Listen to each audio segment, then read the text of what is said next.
사랑하는 형제자매 여러분, 그리고 진리를 찾는 모든 분들께 주님의 이름으로 문안드립니다. 복잡하고 혼란스러운 세상을 살아가는 우리에게 흔들리지 않는 믿음의 반석은 어디에 있을까요?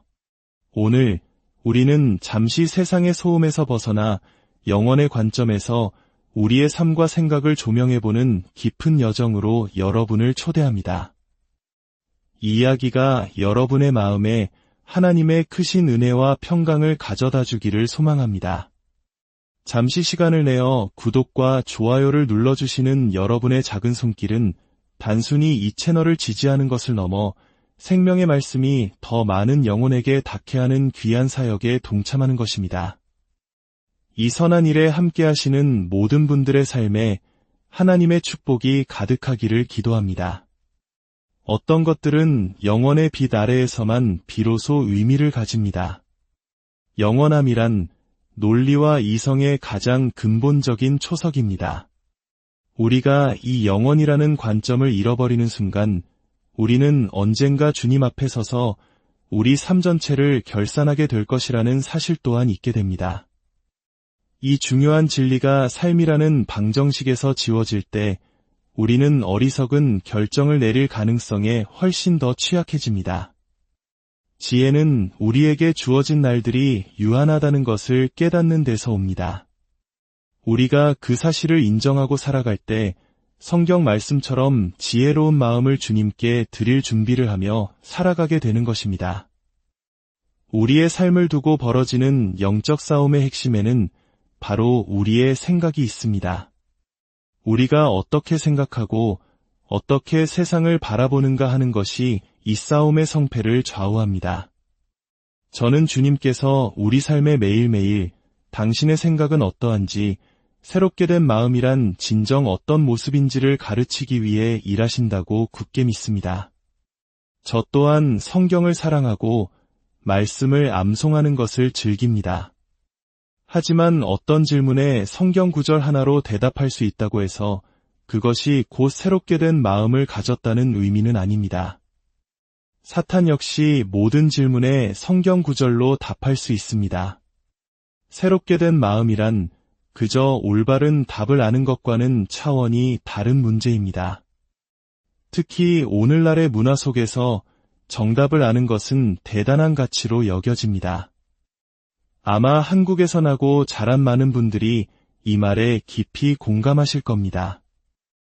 우리는 어릴 때부터 정답을 맞히는 훈련을 받으며 자라왔습니다.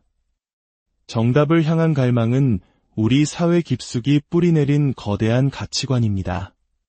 바로 그 때문에 우리는 종종 우리가 믿는 바에 대한 실제적인 경험을 요구하지 않는 경향이 있습니다. 예를 들어 경영대학원에 가서 단 한 번도 자기 사업을 해본 적 없는 교수에게서 경영학을 배울 수도 있습니다. 우리는 그것을 이상하게 여기지 않습니다. 왜냐하면 우리는 정답을 채우고 사실에 입각한 답변을 하는 것에 익숙하기 때문입니다. 하지만 주님께서 새롭게 된 마음에 대해 말씀하시고 당신의 마음이 어떠한지를 보여주실 때 그것은 우리의 방식과는 완전히 다릅니다. 그분에게는 어린아이의 도시락 하나로 수많은 사람을 먹이는 것이 논리적인 일이었습니다. 그렇습니다. 마음이 새로워지면 불가능해 보이던 것들이 논리적으로 보이기 시작합니다. 주님의 관점은 우리의 것과 다릅니다. 주님은 지금 이 순간에도 우리의 생각과 인식의 틀을 교정하고 계십니다. 예수님께서 이 땅에 계실 때 그를 따르던 수많은 군중이 저질렀던 가장 큰 실수는 이것이었습니다. 그들은 기적을 보았고 그 기적에 열광했습니다. 그들은 예수님께서 기적을 행하실 자리를 내어드릴 정도의 믿음은 가지고 있었습니다. 기적의 영역은 매우 활발하게 타오르고 있었습니다. 하지만 마태복음 11장에서 예수님은 그들을 꾸짖으셨습니다. 그들이 회개하지 않았기 때문입니다. 여기서 회개란 구체적으로 생각의 방식을 바꾸지 않았다는 의미입니다. 다시 말해 그들은 기적을 목격했고 기적이 일어날 공간을 만들 믿음은 있었지만 그것이 그들의 삶에 접근하는 방식 자체를 바꾸지는 못했습니다. 기적은 그저 그들의 삶에 추가되고 축하할 만한 하나의 이벤트였을 뿐 하나님의 뜻이 이 땅에 이루어지도록 자신의 삶을 근본적으로 변화시키지는 않았던 것입니다. 기적은 사실 비싼 대가를 요구합니다. 기적을 경험하기는 쉬울 수 있지만 그 후에는 반드시 지불해야 할 몫이 따릅니다. 일단 우리가 하나님께서 하시는 일을 목격했다면 그것은 우리에게 다르게 생각할 것을 요구합니다. 이것은 단순한 머릿속 지적 유희가 아닙니다. 믿음이 우리의 관점을 빚어가는 과정입니다. 믿음은 마음으로 믿는 것이지 머리에서 나오는 것이 아님을 우리는 압니다. 하지만 우리는 마음이 믿음에 있어 얼마나 중요한 역할을 하는지 발견하게 됩니다. 로마서의 백부장은 딜레머에 대한 가장 명철한 해답을 내놓습니다. 주님, 저는 주님을 제 집에 모실 자격이 없습니다. 그저 말씀만 하십시오. 저 또한 권위 아래 있는 사람으로서 제 부하들에게 이리저리 명령하면 그대로 실행합니다. 주님이 누구신지 알기에 그저 명령만 내리시면 됩니다. 이 대답은 지적이면서도 명철했지만 그 관점은 하늘에 속한 것이었습니다.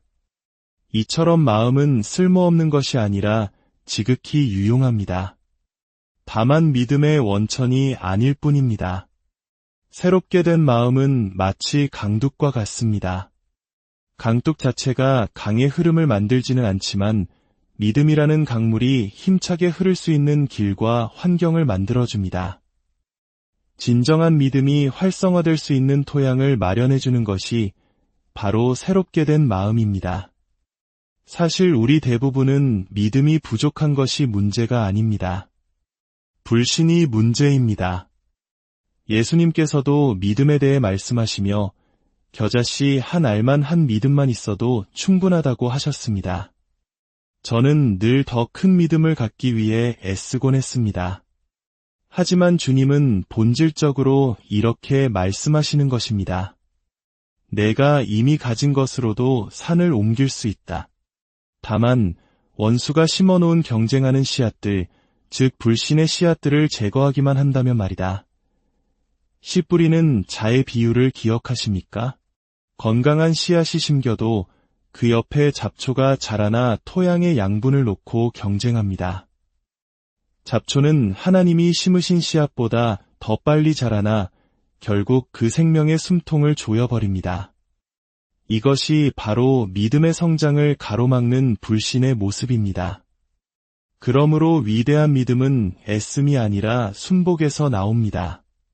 그것은 노력의 산물이 아니라 온전히 내어드림의 결과입니다. 흐르는 강 옆에 서 있다고 상상해 보십시오. 우리가 강의 힘을 만들어내는 것이 아닙니다. 강은 이미 흐르고 있습니다. 우리가 이미 존재하는 그 흐름에 협력할 때 우리는 더 큰 믿음의 자리로 나아가게 됩니다. 어떤 이들은 제게 와서 말합니다. 저는 좀 지적인 사람이라서요. 혹시 당신은 불신을 명철함으로 착각하고 있지는 않습니까? 하나님은 지극히 지혜로우시며 엄청난 믿음을 가지고 계십니다. 불신은 명철함과 동의어가 아닙니다. 우리의 생각은 믿음에 의해 그리고 주님과의 경험과 만남을 통해 훈련되어야 합니다. 더 구체적으로 말하자면 우리 삶에 나타나는 주님의 활동을 통해 훈련되어야 합니다.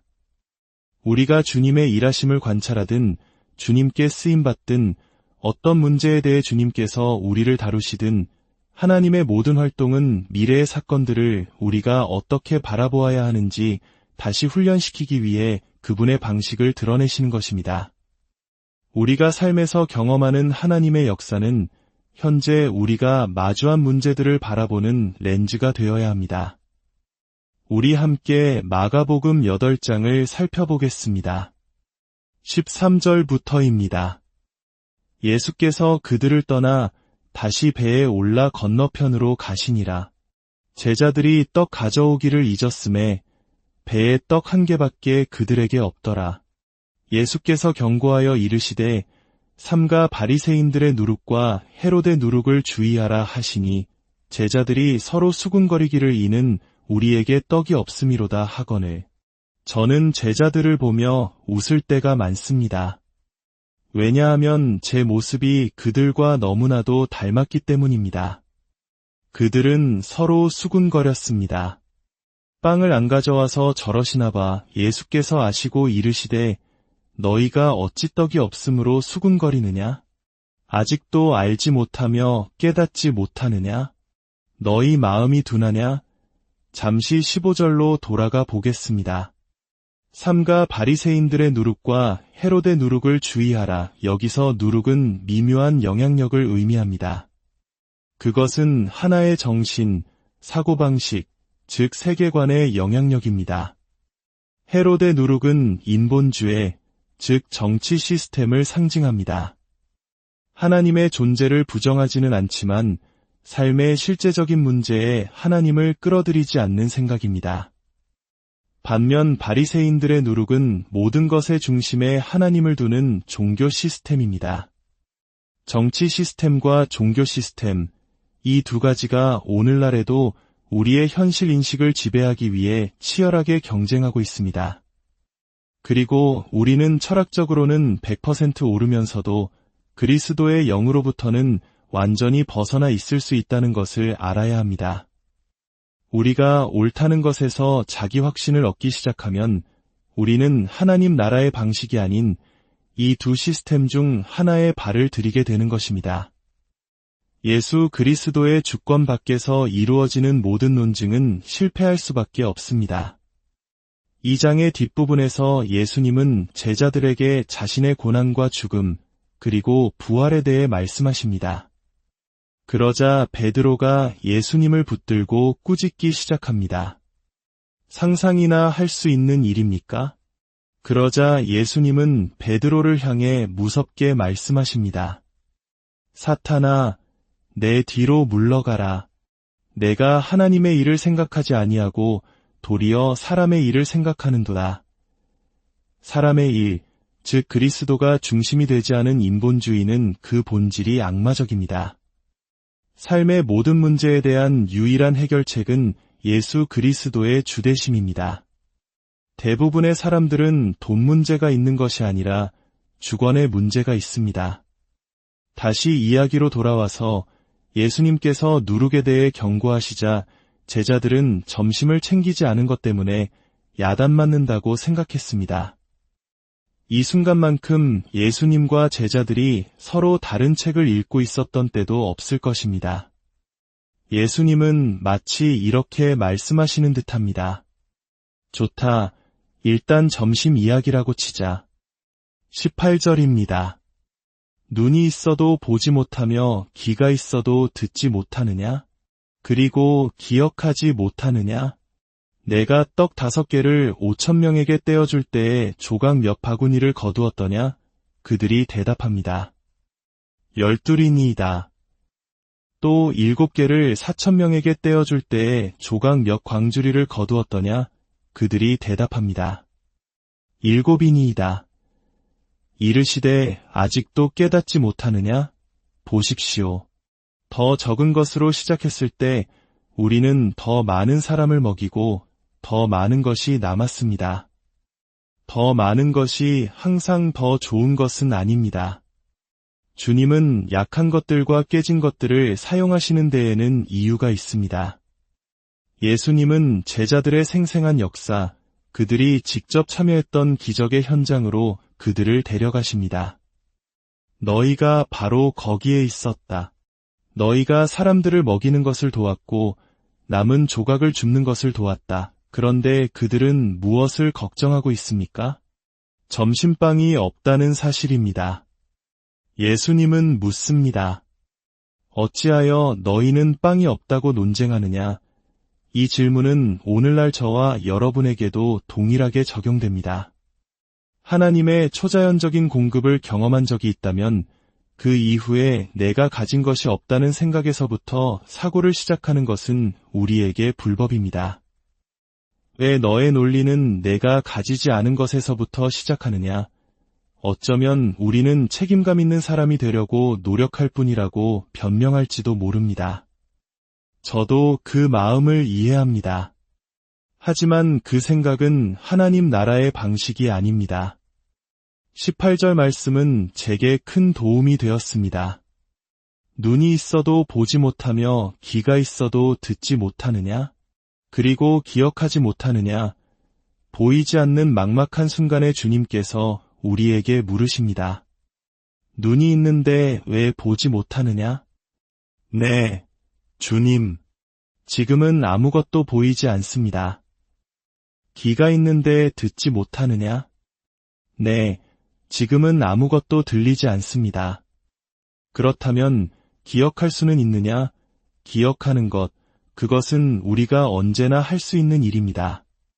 우리가 의지적으로 주님께서 행하신 일들을 기억하고 마음에 떠올릴 때 우리의 영적 청각이 다시 활성화되고 이어서 영적 시각이 회복되는 도미노 효과가 일어납니다. 하나님께서 우리에게 허락하신 기적의 경험들은 그것이 쉽게 잊혀지도록 주어진 선물이 아닙니다.